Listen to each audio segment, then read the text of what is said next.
continuidade ao nosso estudo nos 10 mandamentos. Estaremos continuando o estudo do primeiro mandamento. Êxodo 20, versículo de número 3. Eu vou pedir que você deixe a sua Bíblia aberta. Apenas o verso 3. Não terás outros deuses diante de mim. Deixe sua Bíblia aberta, nós vamos fazer uma oração nesse momento. Oremos. Senhor Deus, louvado seja o teu santo nome. Queremos agradecer a ti, Senhor, por estarmos aqui nesta manhã, reunidos para juntos louvarmos o teu nome, aprendermos de ti e também, Senhor, podermos dirigir a ti as nossas orações. Obrigado por tudo quanto o Senhor já tem falado aos nossos corações até aqui. Nossa súplica, Senhor, é que o Senhor continue a falar aos nossos corações desta feita pelo estudo da tua palavra. Que o teu Espírito possa agir em nossas vidas, trazendo a iluminação, a compreensão salvadora, edificante da tua lei para a vida de cada um de nós. O Senhor possa nos dar a graça de conhecermos mais a tua vontade para as nossas vidas. Assim, Senhor, eu te peço, em o nome do Senhor Jesus Cristo. Amém. Amém.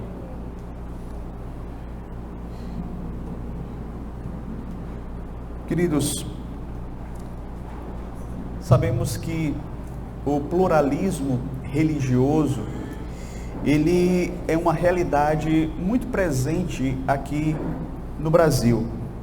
Já há algumas décadas nós temos visto religiões se multiplicarem em nossa nação. Veja, foi feita uma pesquisa e constatado que em nosso país nós temos atualmente mais de 600 religiões não cristãs. E essa diversidade de religiões tem contribuído para a propagação de uma ideia que é amplamente aceita em nossa sociedade. A ideia de que todas as religiões são boas, a ideia de que todos os caminhos levam a Deus, que não importa no que você crê, o importante é que você tenha fé e se sinta bem crendo naquilo que você acredita. A proposta desse pluralismo é justamente de relativizar a verdade de Deus, de relativizar as Sagradas Escrituras, o verdadeiro cristianismo, e colocar as outras religiões em pé de igualdade com a verdadeira fé cristã.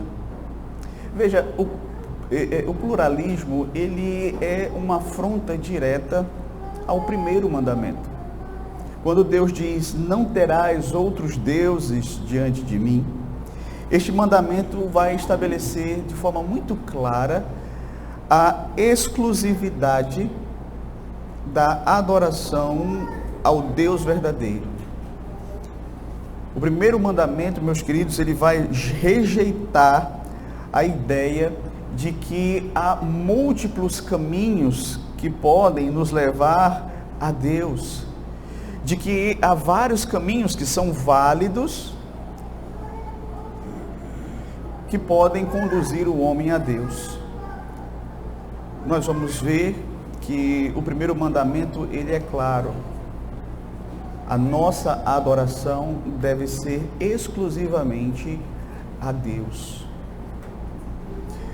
No último domingo, nós retomamos os estudos aqui nos 10 mandamentos. Nós vimos basicamente duas coisas. Nós vimos o prefácio da lei, aqui em Êxodo capítulo 20, do verso 1 ao 2, e começamos a estudar o primeiro mandamento no versículo de número 3. Hoje nós vamos dar continuidade ao estudo do primeiro mandamento. Nós vamos antes recapitular um pouco daquilo que nós tivemos a oportunidade de ver na semana passada. E eu gostaria então de relembrar aos irmãos aquilo que nós vimos rapidamente. Primeiro, nós vimos no prefácio que Deus ele vai estabelecer as razões pelas quais nós temos a obrigação de obedecer aos seus mandamentos. Nós vimos aqui que Deus ele deixa claro que Ele é o nosso Senhor, o nosso Deus e o nosso Redentor. É por isso que Ele pode requerer de nós obediência à sua lei. Ele é o Senhor soberano sobre toda a terra, Ele é o Deus criador de tudo que existe, e Ele também é o nosso Redentor. Ele nos libertou da escravidão do pecado. Então agora Ele requer do seu povo que o seu povo obedeça à sua lei. Vimos também no primeiro mandamento, Deus exige a exclusividade do nosso coração. Ele exige de fato exclusividade da adoração do seu povo. É claro ao afirmar que não devemos ter outros deuses além dele. E nós não podemos, queridos, nem nos prostrar diante de falsos deuses e adorá-los, e nem abrigá-los em nossos corações. Por último, vimos que a idolatria, ela pode assumir diversas formas nessa vida. Trata-se de qualquer coisa que, de fato, ocupe o lugar de Deus em nosso coração. Então, pode ser qualquer coisa, podem ser coisas lícitas ou ilícitas, mas se de fato ocupou o primeiro lugar do meu coração, se tornou aquilo que eu amo mais, que é mais precioso para mim, então aquilo torna-se um ídolo. E podem ser coisas variadas, como o casamento, como o dinheiro, família, estudos, emprego, status social, poder, pornografia e por aí vai. Então essas coisas, elas podem se tornar em um ídolo em nosso coração. Hoje nós vamos continuar, como eu disse, a estudarmos o primeiro mandamento e vamos acompanhar aqui o nosso catecismo. Especialmente estaremos dando ênfase no catecismo menor e naquilo que o catecismo menor trata a respeito do primeiro mandamento. É interessante porque quando você lê aqui em Êxodo capítulo 20, verso 3, não terás outros deuses diante de mim, você vê que são poucas palavras. O mandamento em si, ele é muito curto, porém, quando nós começarmos a estudá-lo a partir do nosso catecismo, nós vamos perceber que há muitos ensinamentos aqui contidos neste mandamento. Então, quando nós aplicarmos essa regra, que é uma regra estabelecida pelos autores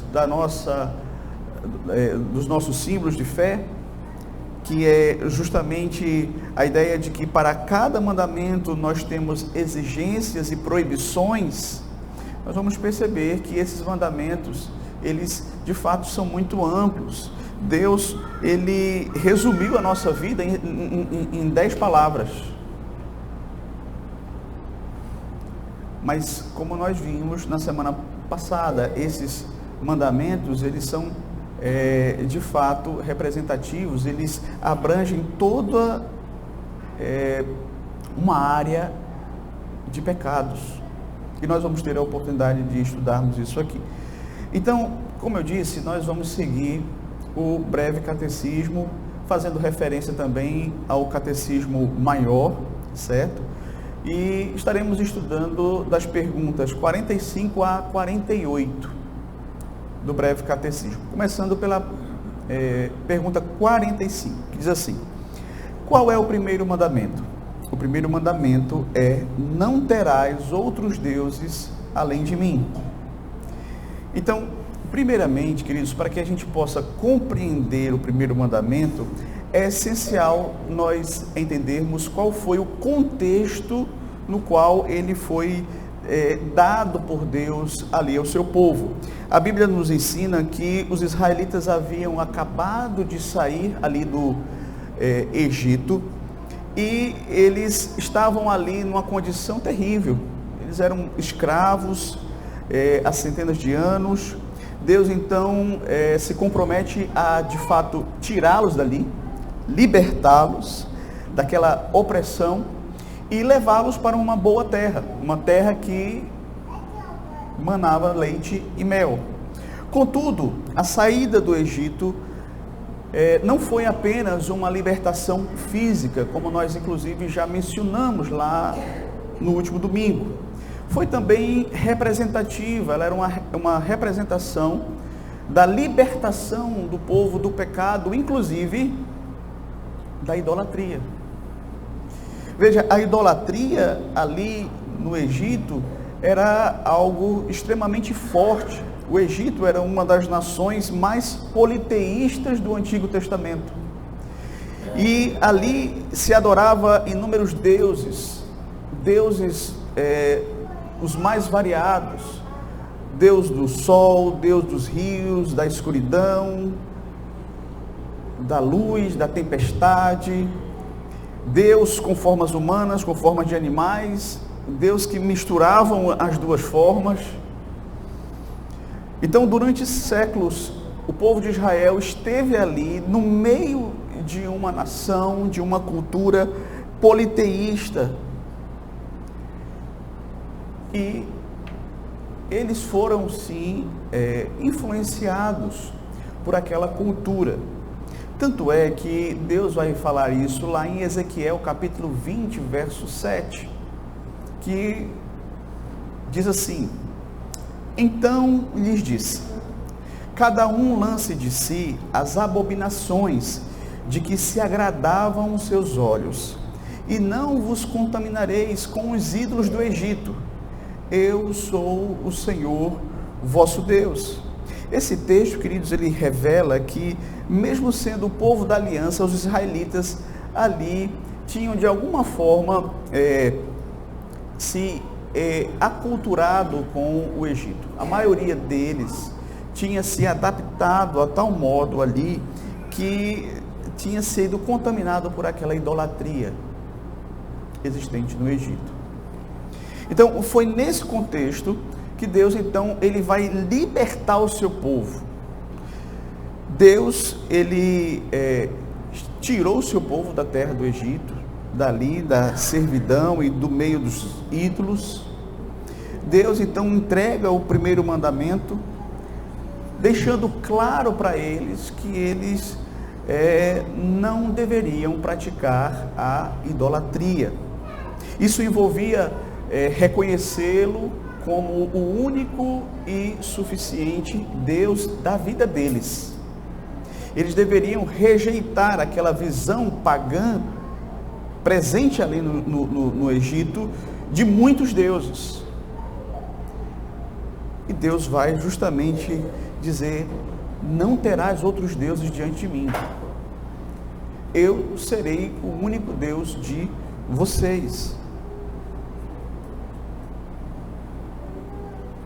E é interessante porque nós precisamos ser cuidadosos ao tratarmos do primeiro mandamento, que diz: não terás outros deuses diante de mim, porque podemos interpretar erroneamente que Deus está aqui dizendo que há outros deuses além dele. Ou seja, será que Deus está aqui admitindo a existência de outros deuses? Veja, quando nós lemos as Sagradas Escrituras, nós vamos perceber que nós não podemos entender essa passagem dessa forma. Deus é o único Deus vivo e verdadeiro. Então, você vai perceber claramente que as Escrituras, elas esclarecem isso de uma forma muito objetiva. Só há um Deus vivo e verdadeiro. Todos os outros deuses são falsos. Todos os ídolos são falsos deuses que, de fato, não são, de fato, uma divindade como o Senhor nosso Deus. Veja o que ele diz lá em Isaías 45, 21. Declarai e apresentai as vossas razões, que tomem conselho uns com os outros. Quem fez ouvir isto desde a antiguidade? Quem desde aquele tempo os anunciou? Porventura não o fiz eu, o Senhor? Pois não há outro Deus senão Deus justo e salvador, não há além de mim. Então veja, aqui Deus falando por meio do profeta Isaías, ele diz que não havia outro Deus além dele. Que os falsos deuses são, na verdade, fraudes. Não são deuses de verdade. 1 Coríntios 8, 4. Agora o apóstolo Paulo, ele vai falar o seguinte: no tocante a comidas sacrificadas a ídolos, sabemos que o ídolo de si mesmo nada é no mundo, e que não há senão um só Deus. Um só Deus. Então Paulo afirma que os deuses dos povos, eles não passam de ídolos. Eles não possuem em si mesmo poder algum. O que sabemos é que Satanás, ele e seus anjos, eles muitas vezes utilizam os ídolos para ganhar o coração desses adoradores de ídolos. Satanás se aproveita desses ídolos para dominar essas vidas. Outro exemplo, meus queridos, que nós também podemos mencionar, é que os deuses do Egito, eles não existiam, mas forças demoníacas ali atuavam em meio àquela adoração de ídolos. Diante daquela situação dos israelitas ali presentes no Egito, Deus então resolveu, ao tirar o povo do Egito, mandar 10 pragas. E essas 10 pragas estavam justamente relacionadas com esses falsos deuses do Egito. Em outras palavras, Deus estava justamente ali mostrando para o seu povo, para o Egito e as demais nações, que Ele é o Deus verdadeiro e que nenhum Deus do Egito seria capaz de impedir os seus desígnios, seria capaz de impedir que Ele tirasse o seu povo ali daquele ambiente hostil. Então Deus, nas 10 pragas, ele de fato humilha todos aqueles ídolos do Egito, para mostrar que Ele é o único Deus vivo e verdadeiro. Então, queridos, a pergunta 45, ela traz justamente o mandamento em si. E é importante nós termos esse contexto para que assim possamos entender melhor o mandamento. Agora nós vamos para a pergunta 46 do breve catecismo, que diz assim: que exige o primeiro mandamento? A resposta: o primeiro mandamento exige de nós o conhecer e reconhecer a Deus como o único Deus verdadeiro e o nosso Deus, e como tal adorá-lo. Então veja, esse mandamento, ele é o primeiro mandamento. Esse mandamento, ele vem antes dos outros, porque ele serve de base para os outros mandamentos.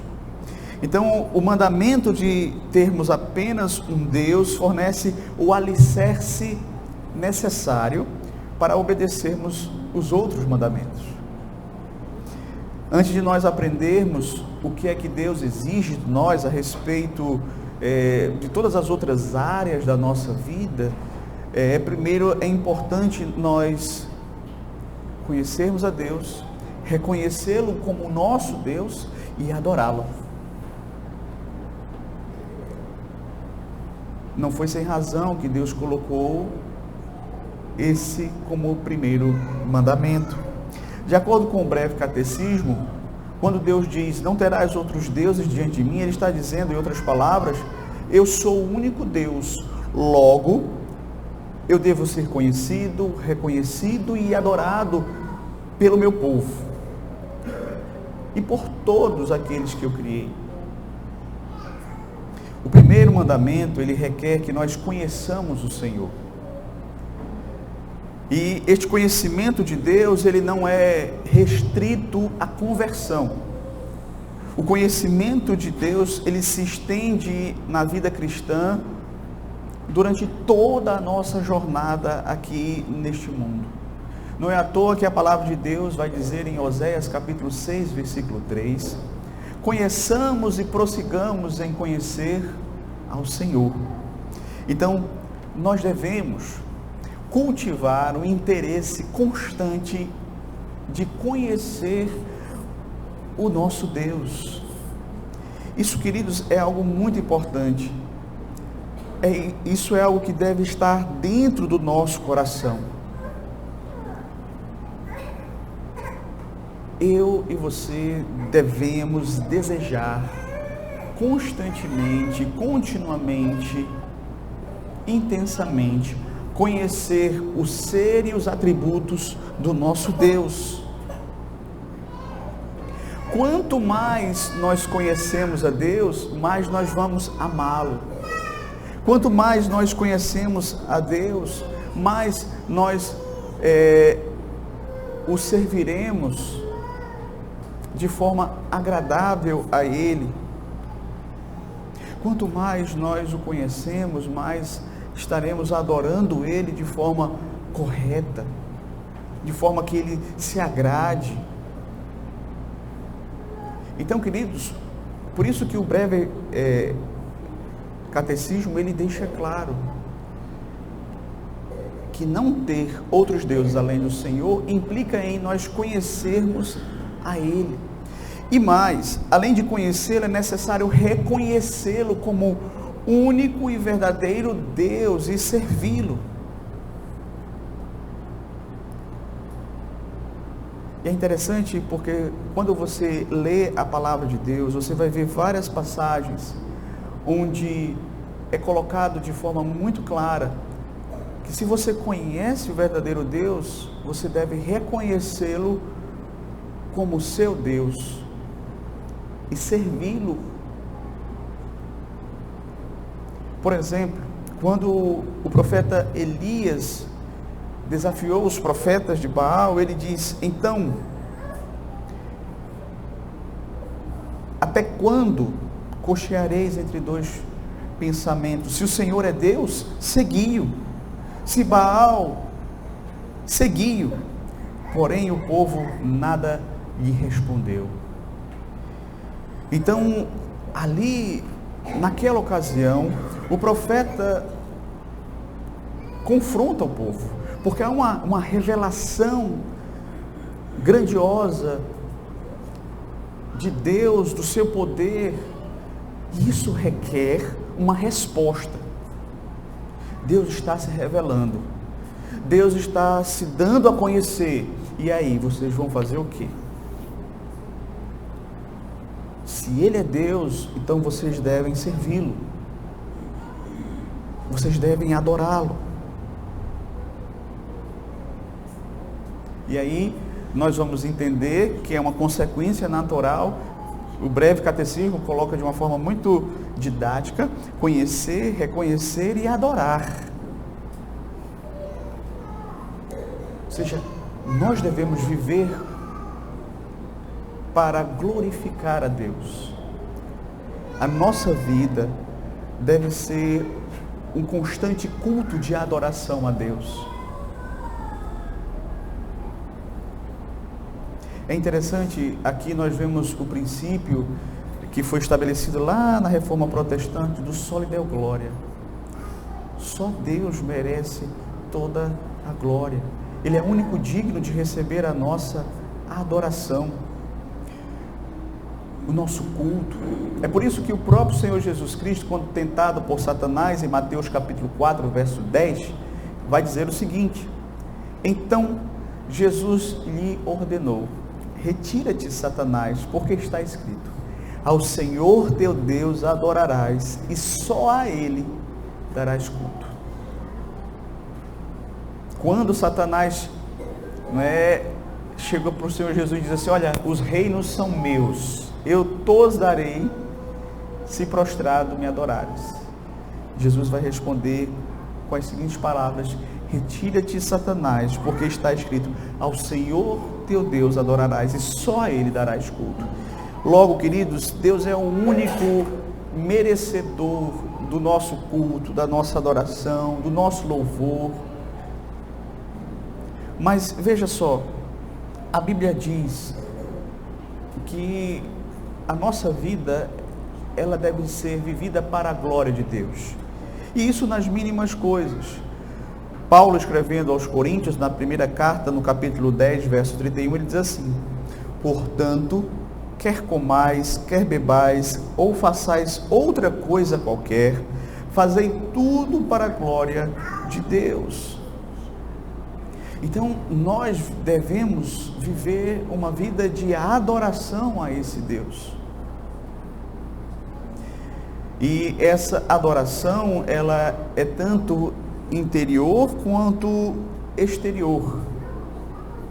Ela é demonstrada interiormente e exteriormente. Podemos glorificar a Deus interiormente, confiando nele, esperando nele, deleitando-se nele,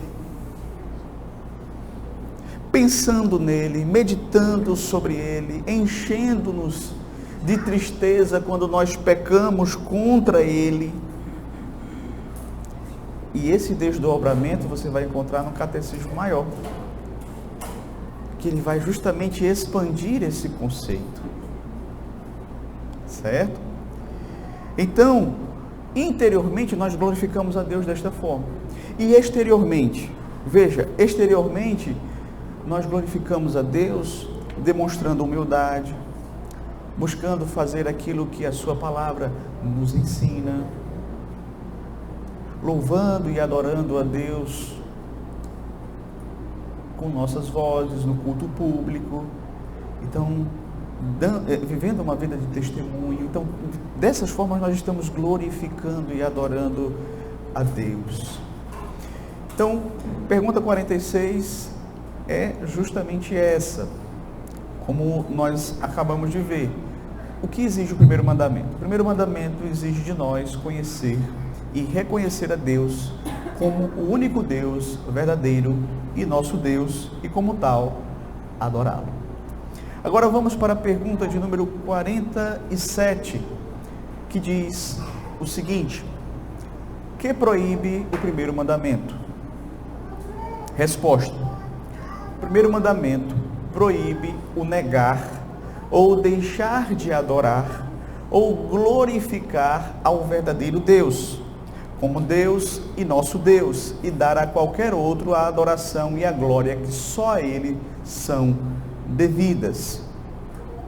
Então veja, queridos, nós vamos entender melhor aqui a resposta da pergunta 47. Inclusive, além de tratar dela, eu vou acrescentar, como eu fiz anteriormente, algumas proibições que também são encontradas no Catecismo Maior. Então vamos lá. O que proíbe o primeiro mandamento? A resposta é: proíbe o negar a Deus. Então o primeiro mandamento, ele condena toda a negação de Deus, que também é conhecido como ateísmo. Literalmente, ateísmo significa não deísmo. Trata-se, não é, daquela crença de que não há Deus. Significa então, portanto, que aqueles que são ateus, eles negam a existência de Deus.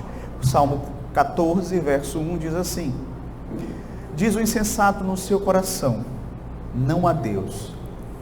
Corrompem-se e praticam abominação, já não há quem faça o bem. Então, veja, queridos, a Bíblia chama o ateísmo, ou negar Deus, a existência de Deus, de insensatez. Insensatez do coração corrupto do ser humano. E é interessante porque, geralmente, o ateísmo ele é dividido basicamente em dois tipos.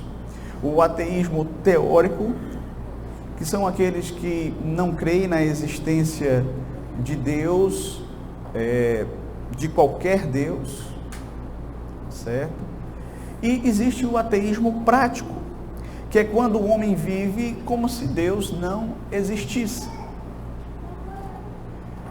Então, essa pessoa, ela pode até dizer que ela crê em Deus, mas quando você olha para a vida dela, ela vive como se ela não cresce que Deus de fato existe.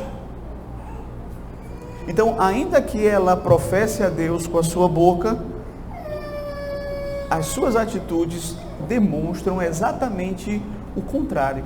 Esse é o ateísmo prático.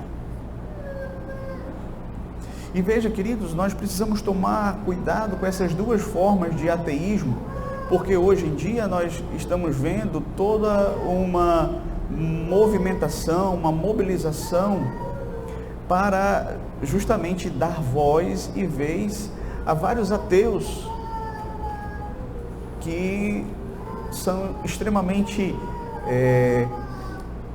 agressivos em defender a não existência de Deus. Então precisamos tomar cuidado com esses argumentos, precisamos ter cuidado e ouvir aquilo que a palavra de Deus diz, ouvir aquilo que nos ensina também apologetas que contrapõem a esses argumentos. Mas também devemos tomar cuidado com o ateísmo prático. E talvez seja esse o mais perigoso para nós que estamos hoje aqui pela manhã.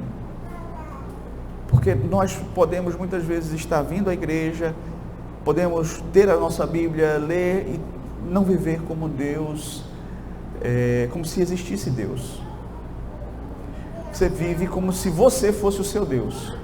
Você faz as suas próprias regras. Ou então você adora a um Deus que é você idealizado, né? que concorda com tudo que você pensa e que permite tudo aquilo que você acha que deveria ser permitido. Não é o Deus verdadeiro, é um Deus que você idealizou. Então, é negar a Deus. Mas veja, também é proibido neste primeiro mandamento a idolatria, ter ou adorar mais do que um Deus que é o Deus verdadeiro, ou qualquer outro juntamente com o verdadeiro Deus, ou em lugar dele. Então veja, o primeiro mandamento também está condenando a idolatria. A idolatria que pode ser cometida de forma exterior, ao ter e adorar deuses, ídolos, prostrando-se ante deles.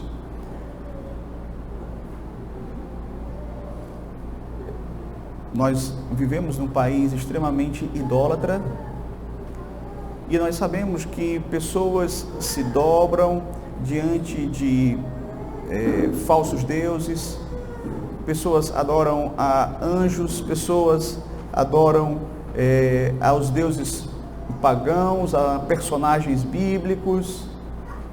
Então, esse tipo de adoração é quebra do primeiro mandamento. E não adianta querer fazer um jogo de palavras e dizer, não, nós não idolatramos, nós só reverenciamos. Quando nós estamos ali prostrados, orando, para aquele personagem bíblico, nós não estamos adorando, nós só estamos reverenciando. Não, é idolatria. Mas também de forma interna.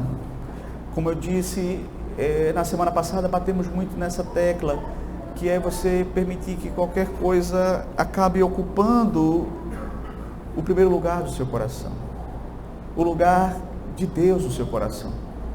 Então, quando você permite que algo assuma esse lugar, o trono do seu coração, você então cai no pecado da idolatria, certo? Terceiro, também é proibido, aqui no primeiro mandamento, a ignorância a respeito de Deus. Veja só, porque só tendo o verdadeiro conhecimento de Deus é que podemos adorá-lo, servi-lo, amá-lo corretamente. E você vai perceber que nas Escrituras há muitos textos que falam sobre quem é Deus, que apresentam a Cristo Jesus como o Filho de Deus, o nosso Redentor. Mas também temos o livro da criação, da natureza, porque os céus proclamam a glória de Deus. O firmamento anuncia as obras das suas mãos. Então, muitas vezes, o homem, ele simplesmente desconsidera a revelação que ele recebeu da parte de Deus. E esse tipo de atitude, buscando ser, de fato, ignorante em relação a Deus, é quebra do primeiro mandamento. O apóstolo Paulo, ele escreve o seguinte: e por haverem desprezado o conhecimento de Deus, o próprio Deus os entregou a uma disposição mental reprovável para praticarem coisas inconvenientes. Então veja, queridos, nós temos aqui o apóstolo Paulo dizendo algo muito importante a respeito dos pagãos. Eles tinham conhecimento de Deus, tanto internamente como na própria criação. Só que eles lutam contra esse conhecimento e eles preferem se embrutecer, serem ignorantes em relação a Deus, negando a existência de Deus, ou então adorando a criatura em lugar do Criador. E esse tipo de ignorância é pecado contra Deus. Outra forma de quebrar o primeiro mandamento, esquecer-se de Deus. O esquecimento de Deus é também quebra do primeiro mandamento, porque demonstra que os nossos corações estão tão endurecidos pelo pecado e que, ao mesmo tempo, nós não damos importância para Deus. Nós nos esquecemos de Deus justamente quando nós estamos tão voltados para o pecado que não damos a Deus a sua devida glória, o devido lugar que Ele merece em nosso coração, em nossa vida. E veja, queridos, nós esquecemos de Deus. Nós lembramos daquilo que é interessante para nós, que de fato é alvo da nossa preocupação, aquilo que é importante. Na medida em que você deixa Deus de lado, esquece de Deus, você está transgredindo o primeiro mandamento.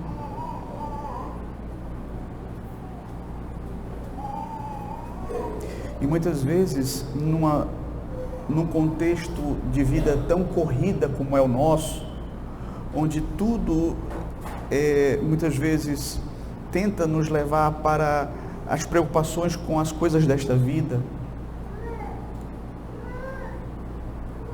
uma grande tentação para nós é nos esquecer de Deus, deixar de lado o nosso momento devocional, abrir mão de vir para as reuniões da igreja, abrir mão de ter aquele momento de culto doméstico com a nossa família. E você vai ver muitas vezes pessoas e famílias que estão ligadas a uma igreja, mas a vida delas não se diferencia da vida daquelas outras pessoas do mundo.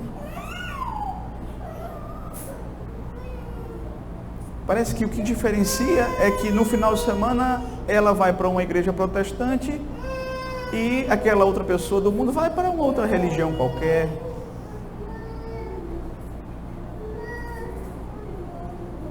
Outra forma de quebrar o primeiro mandamento é o amor a si mesmo.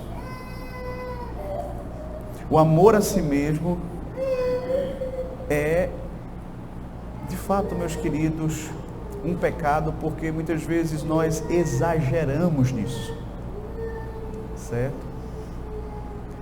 Então, nós sabemos, queridos, que o mandamento amarás ao teu próximo como a ti mesmo implica que também nós amamos a nós mesmos, e amar a nós mesmos é sim um dever, contanto que seja feito na medida certa. É quebra de mandamento quando esse amor por nós mesmos ele é exagerado.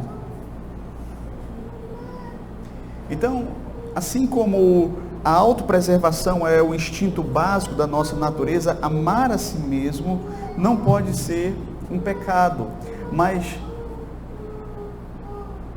é um impulso divinamente implantado em nossa alma. Porém, quando amar a si mesmo perde o equilíbrio, de modo que se ama mais a si mesmo do que ao próximo, e especialmente mais do que nós amamos ao próprio Deus, então há um desequilíbrio aí, e aí você vai buscar os seus próprios interesses antes de qualquer coisa, você não vai dar a Deus o primeiro lugar da sua vida, porque você é o seu próprio Deus. Outra forma de quebrarmos o primeiro mandamento, o mundanismo. O mundanismo, queridos, é quebra do primeiro mandamento, porque na sua essência o mundanismo é amar e buscar as coisas deste mundo mais do que nós amamos e buscamos as coisas de Deus. Por isso que o apóstolo João vai dizer, não é? Ninguém pode ser amigo do mundo e amigo de Deus ao mesmo tempo.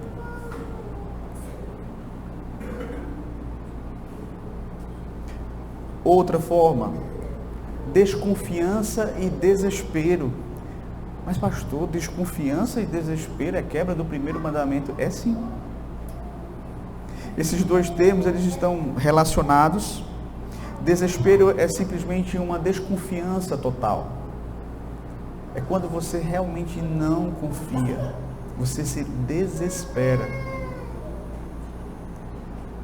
Desconfiança significa duvidar ou descrer das promessas do amor e da bondade de Deus. Desespero significa duvidar ou descrer das promessas do amor e da bondade de Deus totalmente, ao ponto máximo.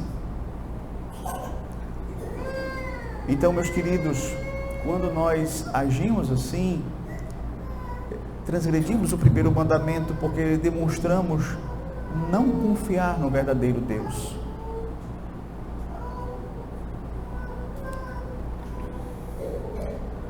Então, Caim entregou-se ao desespero porque disse que o seu castigo era maior do que ele poderia suportar. Ele não teve fé para pedir a Deus para lhe perdoar do seu pecado. Quando nós olhamos também para Judas, que se entregou ao desespero, quando em vez de clamar a Deus pelo perdão, foi e se enforcou. O desespero é um motivo comum para o suicídio, quando alguém começa a pensar que não há mais esperança e socorro em Deus. Sua desesperança, sua incredulidade, procura uma solução, não em Deus, mas à parte de Deus. Sabe outra coisa que também é quebra do primeiro mandamento? A soberba. 1 Coríntios capítulo 4, verso 7 diz assim: pois quem é que te faz sobressair? E que tens tu que não tenhas recebido? E se o recebeste, por que te vanglorias, como se não tivesses recebido? Veja as 3 perguntas que são feitas aqui pelo apóstolo Paulo, não é? Justamente para atacar o orgulho humano. Quando muitas vezes nós agimos aqui de forma soberba, a soberba em si, queridos, ela em essência é uma declaração de independência de Deus. Sabe aquela história do tipo, eu me basto, eu sou muito bom, eu sou diferenciado, como se você não tivesse recebido isso de alguém, como diz o apóstolo Paulo. Como se isso que você tem não fosse mérito de outro, que o próprio Deus que lhe deu. Se nós somos capazes de alguma coisa, meus queridos, é porque nós recebemos de Deus. Então, quando eu me orgulho e me ensoberbeço e acho que sou muito bom, eu estou negando a Deus, negando a providência de Deus sobre a minha vida, a graça e a misericórdia de Deus. Portanto, a soberba fundamenta-se numa mentira que é muito ofensiva contra Deus. Em 9º lugar, também é quebra de mandamento prestar culto a santos, anjos ou qualquer outras criaturas. Então é errado prestar culto a santos, anjos e qualquer outras criaturas. Por quê? Veja, não foram eles que nos criaram, eles não têm direito à nossa adoração. Segundo, não foram eles que nos redimiram do nosso pecado, e por isso nossa gratidão pela salvação não lhes é devida, mas somente a Deus. Terceiro, eles não são os mediadores entre Deus e nós, como muitos aí afirmam, porque há só um mediador entre Deus e o homem, o Senhor Jesus Cristo. Por isso, todo e qualquer culto religioso prestado a santos, anjos e qualquer outras criaturas, ele vai justamente subtrair de forma indevida o culto, a honra e a glória que são pertencentes exclusivamente a Deus, que só Deus merece. E Deus não divide a sua glória com ninguém. Nem com o soberbo, que acha que é independente de Deus, e nem com os falsos deuses, quando muitas vezes nós queremos dar a ele uma glória que eles não merecem, que só Deus merece. Em 10º e último lugar, atribuir nosso sucesso e prosperidade aos ídolos, a nós mesmos ou a qualquer outra criatura. Isso aqui também é muito importante, queridos. Quando nós não reconhecemos que aquilo que nós fazemos e que somos bem-sucedidos, a nossa prosperidade, aquilo que dá certo em nossa vida, é resultado do agir de Deus, apesar de nós, e sobre nós, e em nós, nós estamos quebrando o primeiro mandamento. Por quê? Porque todo o universo criado, inclusive nós mesmos, depende absolutamente de Deus para existir e operar. Tudo depende de Deus. Então, os ídolos, é claro, eles não possuem vida e nem poder para ajudar ninguém. Assim como igualmente é verdade que nós mesmos e todas as demais criaturas não possuímos nenhum poder inerente para realizar qualquer coisa. Dependemos totalmente de Deus em cada momento. Então, quando nós atribuímos nosso sucesso e prosperidade a nós mesmos ou qualquer outra criatura, não é? Ou aos astros, estamos então nos considerando como independentes de Deus. Foi essa então, meus queridos, a grande ilusão que Adão e Eva acreditaram, que podiam ser independentes de Deus. Precisamos nos lembrar sempre que nós somos seres criados e Ele é o Criador, que nós dependemos dele para a vida, existência e tudo mais.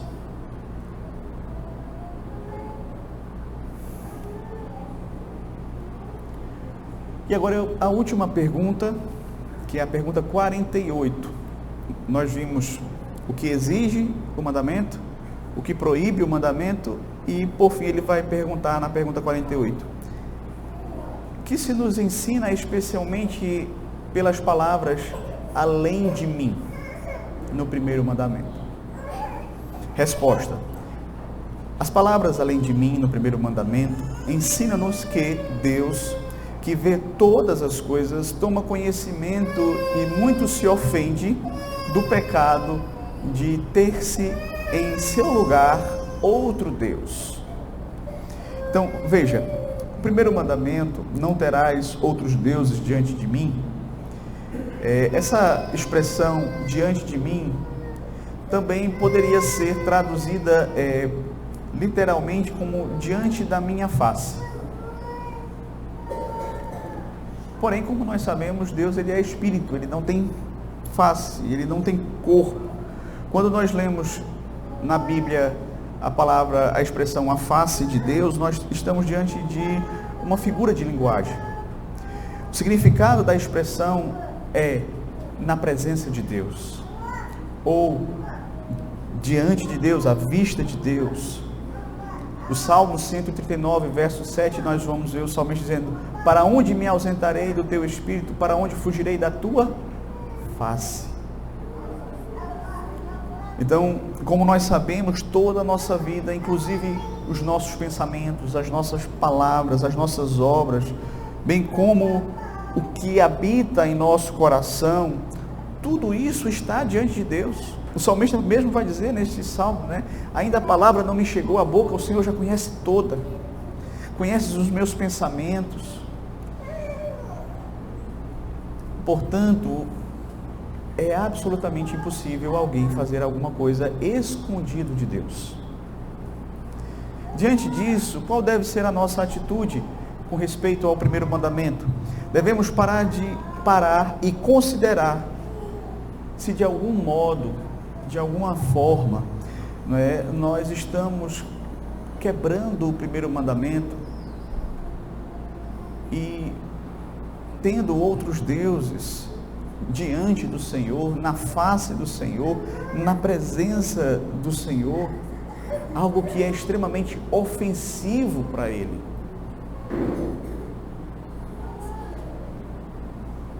Muitas vezes nós não paramos para refletir sobre esta realidade.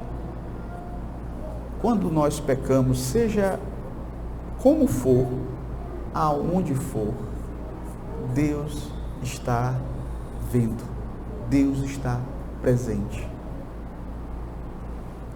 Se essa verdade estivesse mais presente em nossa mente, em nossa consciência, pecaríamos menos, evitaríamos ao máximo o pecado, lutaríamos mais contra o pecado.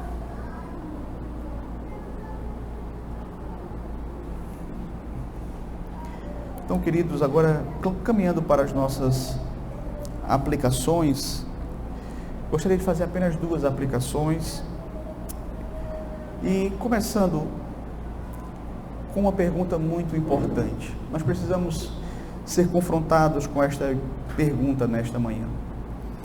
Você já identificou se há algum ídolo no seu coração? Deus conhece os nossos corações. Ele sabe exatamente o que se passa dentro de mim, dentro de você, mesmo que as outras pessoas não saibam, mas Deus sabe. E Deus sabe que muitas vezes nós estamos vindo para a igreja, participando do culto, mas estamos abrigando muitos ídolos no nosso coração. E a grande pergunta é: você já identificou se há ídolos no seu coração? Você sabe identificar essas idolatrias privadas, escondidas, aí dentro do seu coração? Então, um autor, ele traz um teste duplo. Ele chama a nossa atenção, em primeiro lugar, para o amor, o teste do amor. O que é que você ama? É importante você estar atento, porque não necessariamente aquilo que você ama é um ídolo na sua vida, não necessariamente, mas pode se tornar, certo? Então, provavelmente, aquilo que você ama pode ser aquilo que vai se tornar um ídolo na sua vida, e nós precisamos estar atentos. Um autor observou o seguinte, que o primeiro mandamento tem a ver com aquilo que nós amamos. A tendência é que aquilo que cada um honra antes de tudo, aquilo que admira e ama acima de todas as coisas, isto é Deus para ele. Isto é o seu Deus. Aquilo que muitas vezes nós amamos, honramos e admiramos acima de todas as coisas.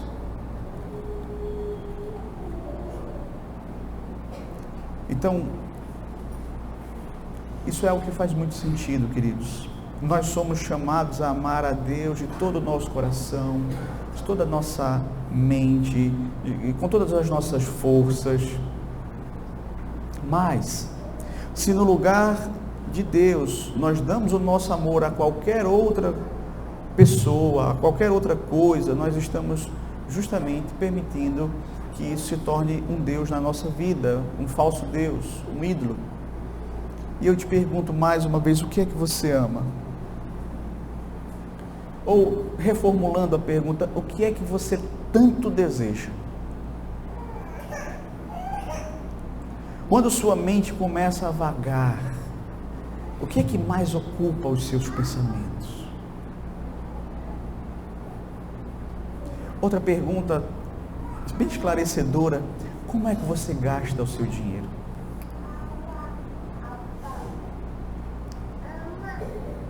Lembra que o Senhor Jesus disse lá no Sermão do Monte: onde estiver o teu tesouro, aí também estará o teu coração.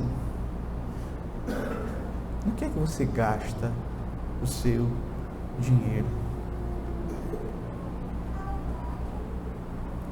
Onde você coloca o seu dinheiro é naquilo que você ama. Ninguém sai por aí colocando dinheiro em qualquer lugar, rasgando dinheiro. Ninguém gasta dinheiro à toa. E veja, um falso Deus pode ser qualquer coisa, inclusive coisas boas, coisas que de alguma forma acabou concentrando o seu amor, a sua devoção.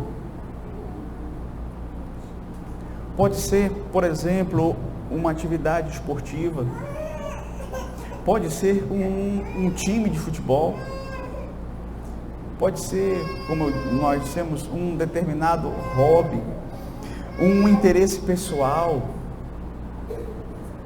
um objetivo profissional, um relacionamento amoroso. Quantas pessoas que estão aí em relacionamentos tão desiguais, em que a outra pessoa só pisa, humilha, mas a outra está lá, e você não sabe por que ela naquele namoro ela está lá, porque aquela pessoa já se tornou um ídolo para a vida dela. e ela se submete porque é um ídolo.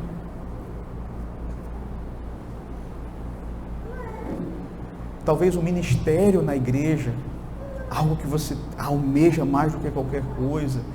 Enfim, você pode colocar nesse âmbito aí coisas boas que não deveriam ser idolatradas por nós, mas podem ser idolatradas.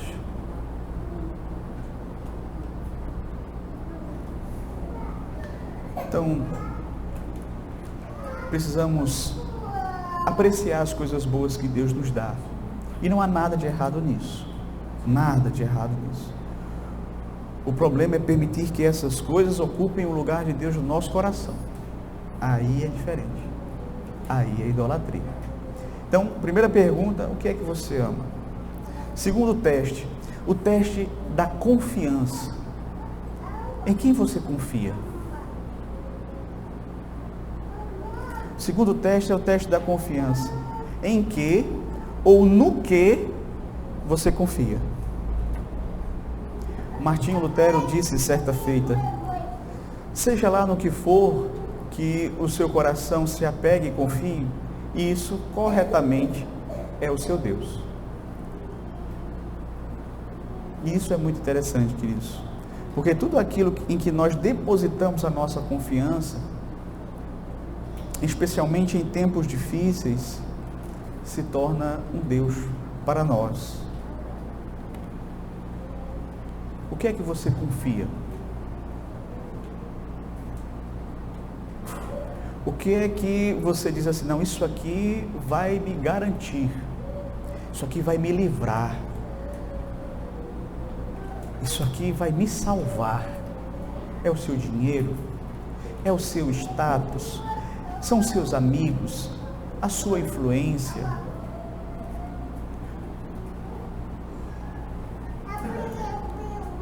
A medicina? O quê? Em que você confia?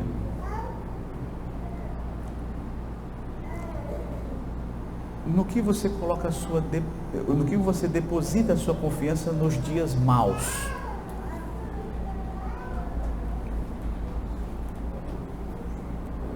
O puritano Thomas Watson, ele disse o seguinte: confiar em algo mais do que em Deus é tornar esse algo um Deus.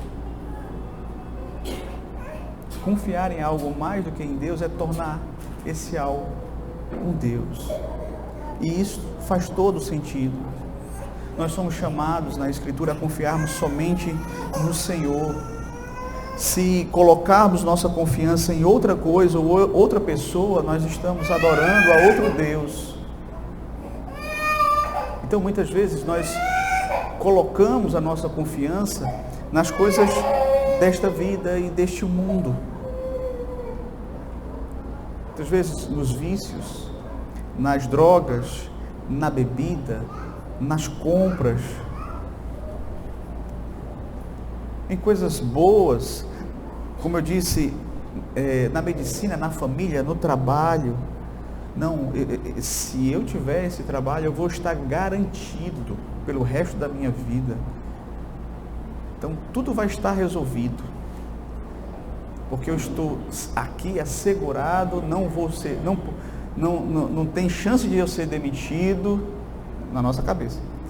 Não tem chance de eu ser demitido, o meu salário é muito bom, pronto, estou garantido. Isso vai ser a minha redenção. Muitos pensam assim. Muitos encaram um concurso público assim.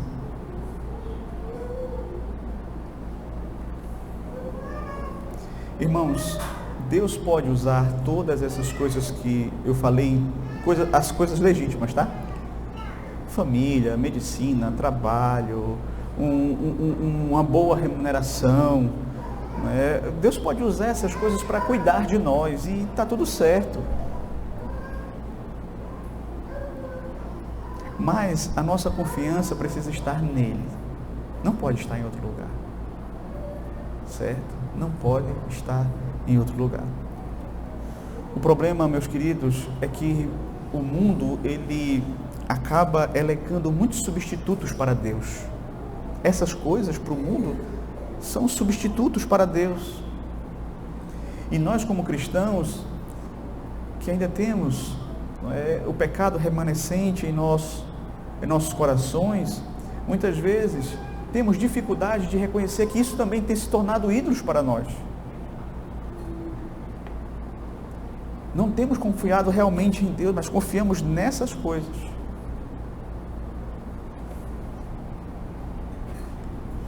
E é importante nós refletirmos sobre isso, queridos, porque podemos ter mais deuses ocultos do que nós imaginamos. Por isso que o apóstolo João, na sua primeira carta, no capítulo 5, verso 21, ele vai dizer: filhinhos, guardem-se dos ídolos.